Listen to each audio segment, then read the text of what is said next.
All right, Amy, thanks so much for being on the Friends with Wheels podcast. My first question that I have for you is tell the audience a little bit about you and how you started. Sure thing. And first of all, thank you for having me, Laszlo. I'm glad to be here. So, my background is really that I'm a mental health therapist. I'm a licensed professional counselor, and I work in San Antonio, Texas. So, I'm licensed for the state of Texas. You and I didn't get a chance to talk about this before, but I actually grew up in Seattle. So now I'm seeing your Oh, background and I'm really? realizing you're That's maybe up cool. in that area. Yeah. Yeah, I grew up in the shoreline area, so you're in my neck of the woods from where I'm from. Um, but the work I currently do is I'm in private practice as a therapist. I started in therapy in more of a school setting. So I did case management for a number of years in a school setting, and then I was a school counselor for a few years, and then I moved into private practice. My area of focus is really on treating anxiety specifically. With anxiety, we often see control or desire for control, and then perfectionism, right? Sort of the externalization of how do I see myself? Am I okay? It has to do with what I'm doing, what I'm accomplishing, and also how I'm being perceived by others. And so that's kind of a summary of the kind of work that I do, but I love the work that I'm doing. I'm glad to be here with you to talk about it. Hmm.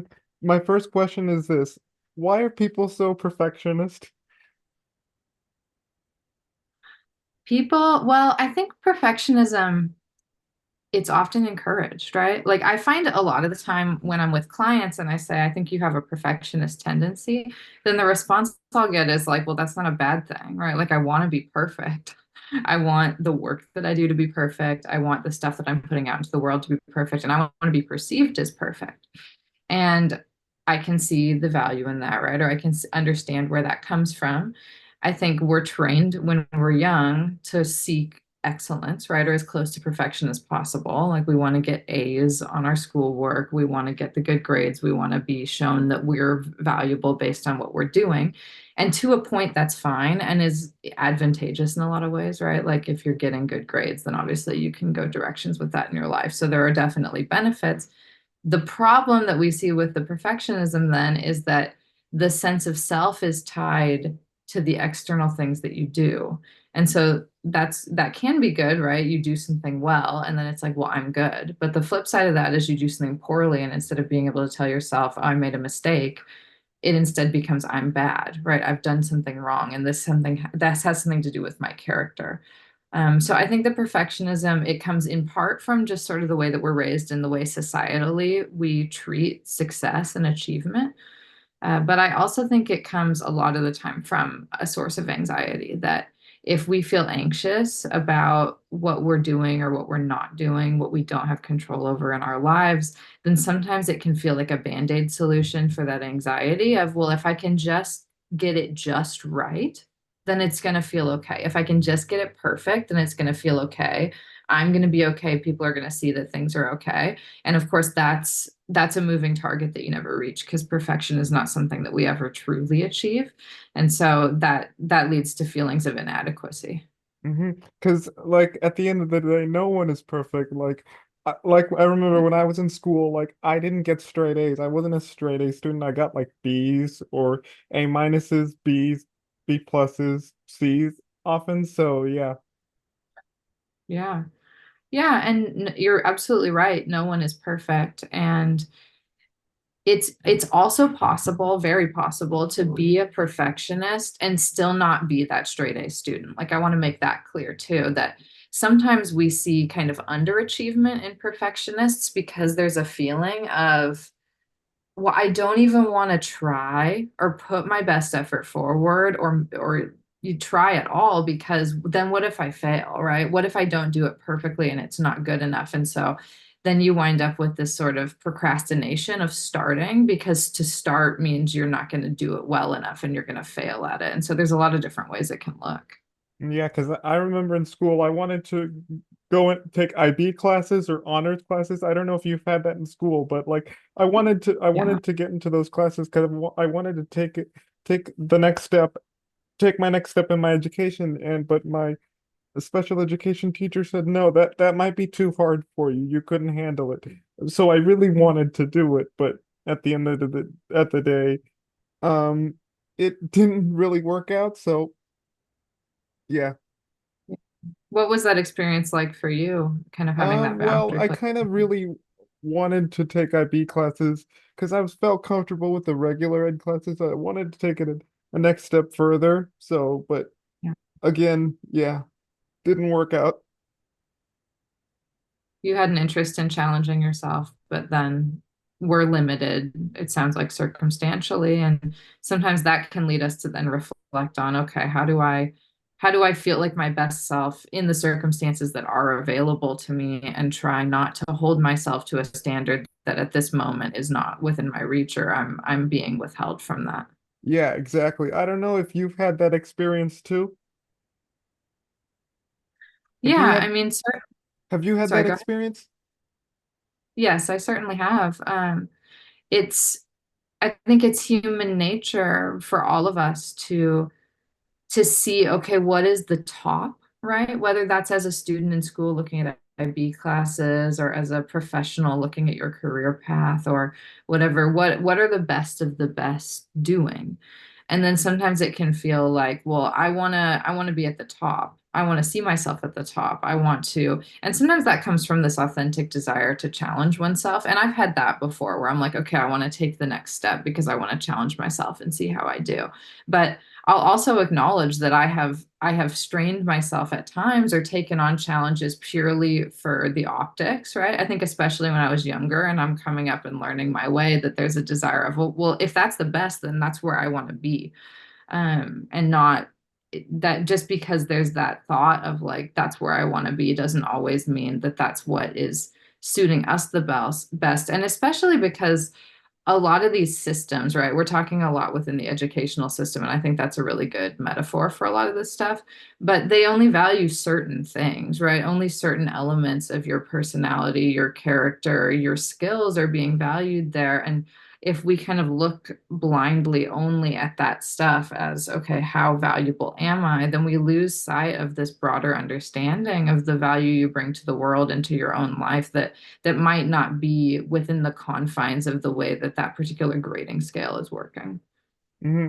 Because I feel like that works with like careers. I remember I was talking to a friend and she said she moved to like San Francisco for a job opportunity. I think she works at like Sephora. It's one of those big corporate offices. And so I said, "Well, Yeah. why do you want to do it?" Like because I want to advance my career and asked her, are you sure do you miss Seattle? And I said, I don't think, she said, I don't think I'll ever come back for a long time. I feel like she needed a new fresh start and wanted to advance her career. But for me, I wanted to go into like, I wanted to go to Central Washington University because they had a broadcasting journalism program at the time. But it didn't work out. In Ellensburg, it was all snowy. It couldn't work out for various reasons. But so I stuck with UW. But it was closer to home, so yeah.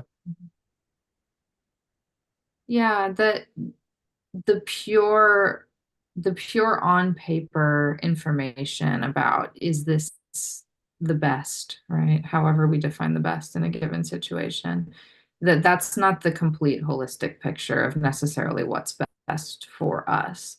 And having a holistic understanding of yourself and where your skills are and where your limitations are then helps you to make decisions that really serve you and help you to feel like, okay, I'm in the best place for my life and I'm doing the kind of work that really like fuels me and connects me with myself. And certainly sometimes perfectionism when it is sort of based in this like on paper success model, it doesn't always align with really where you're going to be happiest, honestly, for many of us. Hmm. So how do you help folks that are struggling with perfectionism? Yeah, well, in my line of work, we're mostly identifying the root of it, which, as I stated before, is so often coming from a source of anxiety, right? And so I'm oftentimes helping people work through, okay, what are you afraid of, right? What is it that worries you in your life? What is it that you feel like is slipping out of your hands in terms of how you want things to be or the balance of things in your life? And then understanding that foundation then allows us to understand where the perfectionism is coming from. A lot of the work that I do is also just like in backgrounds, right? Like, how were you spoken to as a kid? How did the people who guided you in your life, be that your family or your teachers or systems or whatever, how did those experiences then shape your relationship to yourself and your understanding of what your value is? And so a lot of it is just creating awareness and like, okay, how do we see where that comes from? How do we deconstruct things if there are truths that we've come to understand about ourselves that served us in some ways, right? Maybe we got good grades in school, but then become maladaptive as we go, that there's kind of a paralysis we experience once we're out of school of, well, it has to be perfect, it has to be A-worthy, or I can't do it at all. So some of it is just identifying and mapping out, and that awareness can bring a lot of good to folks. And then if it is rooted in something from childhood or something traumatic, then we'll do some trauma processing stuff. And I use a modality called EMDR for trauma work as well. And so sometimes the perfectionism comes into that where there's anxiety because we don't feel good enough because of whatever happened to us when we were young or earlier in life. And that if I don't feel good enough, right, if I'm not enough, then maybe I'm constantly striving for perfection because that's what's going to make me enough. That's what's going to make people see the value in me, or maybe make me believe in the value in myself, which, that's climbing a mountain you're never going to get to the top of. And so sometimes processing the trauma or whatever that root of is, it can help resolve some of those feelings. Hmm.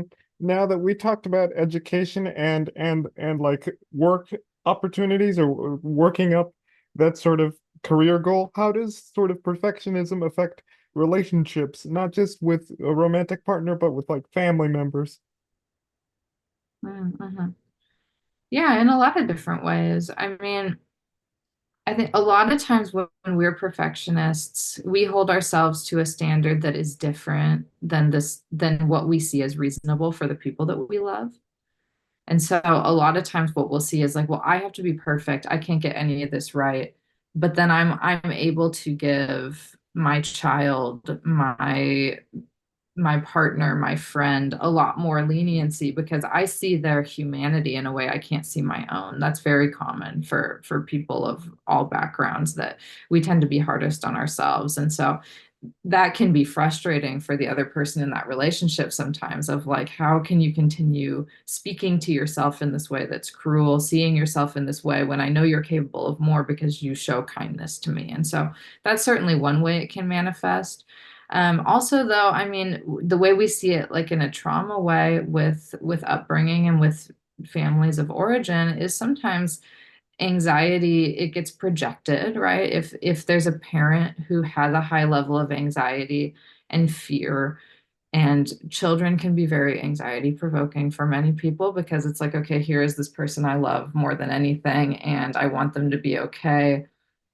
And sometimes that desire to have them be okay can lead to a desire for control that's not realistic, right? Your child is their own person. They're going to make their own choices. They're going to go on their own path. And some of that's within your control as a parent, but lots of it isn't.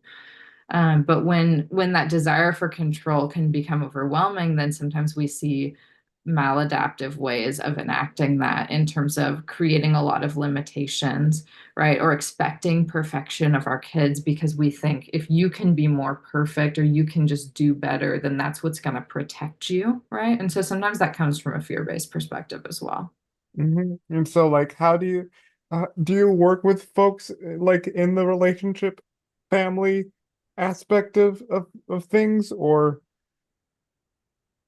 I do couples counseling, and so that's the most common. I've done family therapy as well, but mostly couples counseling. And some of my work in couples counseling is if we recognize, oh, there's this thing that you're individually experiencing, then we figure out, okay, which pieces of the dynamic that are going on here need to be worked on in individual therapy, and then which pieces of it are we then coming together?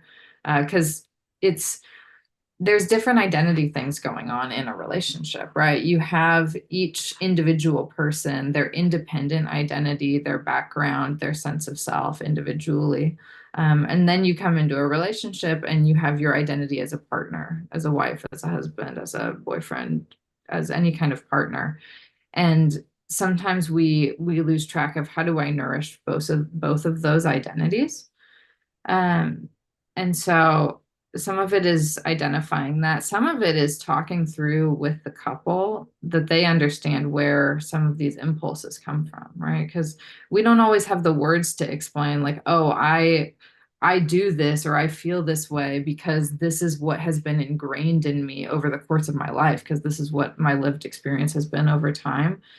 Just finding words for that to be able to explain to a partner, like, okay, I'm not trying to do this to you, whatever I'm doing or saying that's harmful, and I'm working on it, but I understand better where it's coming from. I'm learning my warning signs of where I'm going to get triggered and I'm going to do something that I'm not wanting to do or say something that I'm not wanting to do. And that if we can then communicate some of that background stuff to one another and foster more empathy, that that can be helpful for the couple as a whole. Hmm. So do you like working with couples? Do you like working on an individual basis? I like both. I like working with couples because when oftentimes in life, one of the primary issues will be a relational one, right? If you can be Hmm. okay, but then if things are not okay in your relationship, that's going to have a huge amount of impact on you personally. And so I work with a lot of individuals, and oftentimes I love that work and it's great. But sometimes you do see, like, okay, actually, whatever is happening interpersonally between you and your spouse or your partner, that's really more the core of what is impacting you in this moment, of where this malcontent is coming from. And so then if I can get both people in a room and we can actually have free dialogue where we're working with that entire dynamic, then that's really useful, as opposed to just trying to work with the individual kind of in a silo and figure out how do we manage things for you without your partner. That being said, it is harder to get the circumstances perfect for couples counseling, that both people really have to be willing to engage with it. It doesn't work if it's one person being like, well, you need to do this with me, right? If somebody is there because they feel like they're being told they have to, that's not very motivational for someone. Usually they're not ready for change. Hmm. And so, like, is there anything that you would like to learn in terms of something new? Do you want to go beyond working with couples, or what are your next steps? Just in career wise as a whole. That's correct. Yeah. But what's on the horizon for me? Well, first, I'm going to expand coming up here soon some of my EMDR work. There's always additional training to do with that. And so I'm planning some expanded EMDR work.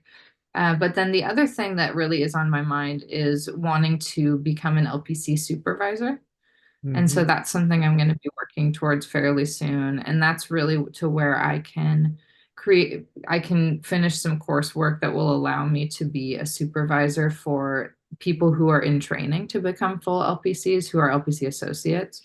That part of the licensure requirement for anybody becoming a therapist in my field is to have so many supervised hours where you're working with folks, but you have a supervisor that you can return to and bounce ideas off of and get feedback from and all that kind of stuff. And somebody who's monitoring what you're doing and making sure that you're behaving ethically and all these things. And I like to teach. I worked in schools for a long time. I was never in a strictly teaching role, but through case management and school counseling, I had lots of like teaching opportunities.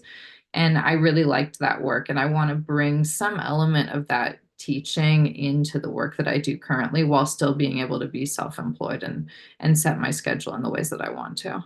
Hmm. What was that sort of source of inspiration that wanted you to learn more about perfectionism in your role as a mental health professional? Mm.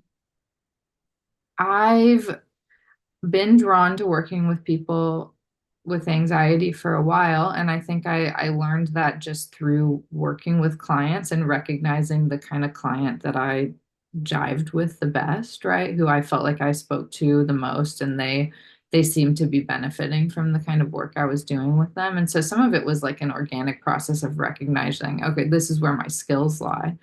I've had my own experiences with perfectionism, with achievement, right? I've been achievement oriented in my life. And so I've seen how that can be good and also how that can be dangerous and difficult in other circumstances. And so I think there's a level of insight there.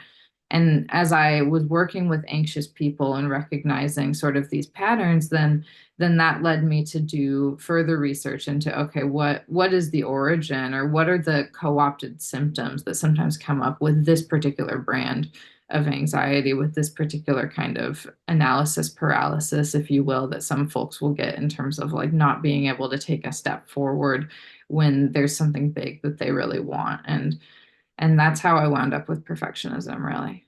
Hmm. What I was getting at was there some sort of a class or a seminar that you took that you were like, I want to learn more about perfectionism in the mental health field, Not a specific class or seminar. or like a I, professor that taught you that you said, I want to do what he or she is doing. yeah, well, so interestingly, when I was in my master's program, obviously there are a lot of professors who are working strictly in academia and their backgrounds in research and they're working for the universities. But I did have a couple of my professors who in my master's program who were more adjunct and who worked in private practice outside of that space, who had active therapeutic practice as well as teaching. And certainly the insights I was able to get from those professors helped lead me to a greater understanding of what I wanted to do, just not simply within that academia space. Hmm. And for those who want to learn more about perfectionism or in the as a mental health professional, what can they do? What tips and advice would you give to those who want to do what you're doing? Mm-hmm. Well, first of all, I would be happy to speak with anyone who has an interest in the field, even just, colleague to colleague to get a sense of what I do and if they're wanting to move forward with that. But additionally, if that's something that somebody is struggling with and wanting help with on a therapeutic level, then certainly the things to look for in a therapist is somebody who specializes in anxiety, specializes in sort of control, perfectionism, those sorts of things. Um, but yeah, in terms of if that's the kind of career path you're wanting to have, then certainly I would be happy to speak with someone more, whether that's about, hey, do I even get into counseling in the first place, or what kind of, I'm thinking about grad school and I don't know where I want to go with that, or if it's I'm already in this field, I'm already doing this work, but I like the sound of that particular specialization and I want to learn more. Hmm. And for those who want to learn more about your work or what you do, what can they do? You can go to my website, which is bryantcounseling.org. That's bryantcounseling.org. And then I have some info pages about the work that I do and the stuff that I specialize in, as well as my contact information. And you're welcome to get in touch with me. Hmm. And what about any social media handles that people should be aware of? Not at this time, not active at least. There is Bryant Counseling somewhere out there on Instagram, but I've stopped using social media in recent years, and so I'm not active on there. Okay. On that note, okie dokie. Okie dokie.